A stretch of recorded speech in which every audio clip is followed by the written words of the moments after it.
इस पेस्ट लगाकर मारने से अच्छा भाल्व ग्राइंडिंग प्लेन होता है, अच्छा से काम फटाफट हो जाता है। देखिए इस तरफ से लगाना पड़ता है।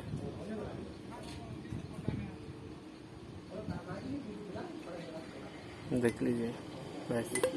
ये जो बाइक है और इसका बनाया गया है रैंक और रिपेयर किया गया के थोड़े 2 बजे के हिसाब से बनाया गया है। ये देखिए नया ही डालने के लिए ये होता है कनेक्टिंग और इसको बोलते हैं ये नया डाला है और उसका दोनों साइड वो जैसा इस तरफ मारने से अच्छा से ग्राइंडिंग हो जाता है, ज़्यादा टाइम मारना नहीं पड़ता, अच्छा से बैठ जाता है। नहीं बैठने से क्या होता है कि भाई ऑयल ज़्यादा खींचने पर माइलेज थोड़ा कम जाता है।